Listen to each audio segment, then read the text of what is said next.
Hey, welcome to this week's Word for Wednesday. And yes, I'm aware it's Thursday. I'm getting this out a day late. I got busy with some hospital visits yesterday and that kind of delayed this, but that's okay. I had a plan of what I wanted to do for this week's Word for Wednesday, and I still might do another video tomorrow doing my original plan, but I decided to change it because today is a historic day. I just got finished watching um, the election of a new pope. Pope Leo the 14th. I think that's the name he picked.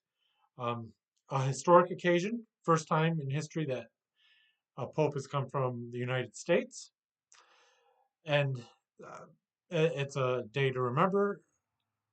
May 8th, 2025. Now, the reason I decided to let this change my word for Wednesday is because as I was sitting on the couch watching this, what I saw was a whole big group, a big crowd gathered in Vatican City. And as the new pope was announced, this big crowd was cheering their new pope. He came out to applause, made a grand speech that was interrupted every few minutes with more applause and more cheers, all for this new pope. Well, I'm sitting here, a Baptist preacher, so it's not going to be any surprise to anyone that I have some significant disagreements with the Catholic Church. And, denominational differences and denominational disputes, that's not what this video is about today. Rather, watching that big crowd cheer, what that reminded me of was these verses in John chapter 3, verse 30. Find it really quick. This is John the Baptist speaking here, and this is what he says about Jesus.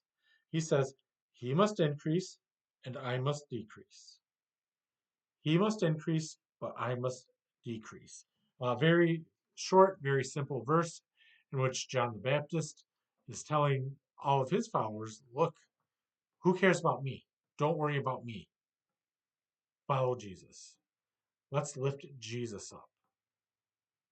And we see that same attitude all throughout the Gospels. We see it in the book of Acts.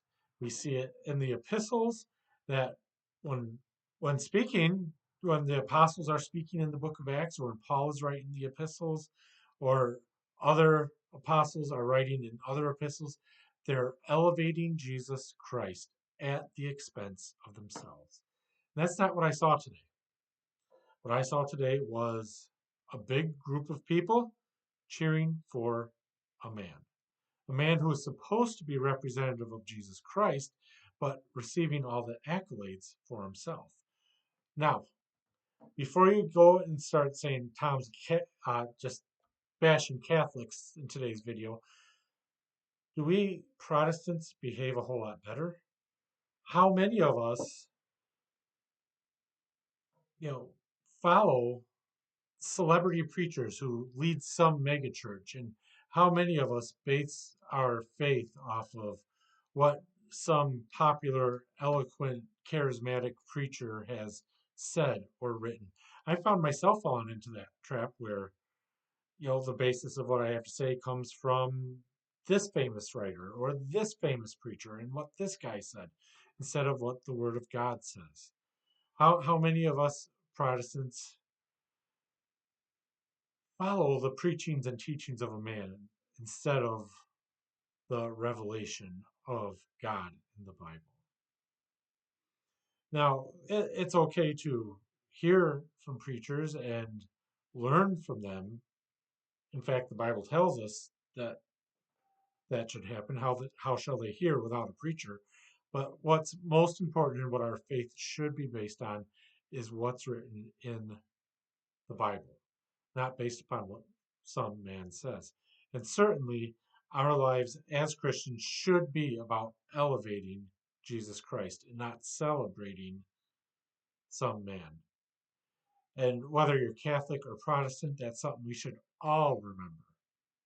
So that's our word for Wednesday, a day late. We'll get something out tomorrow as well.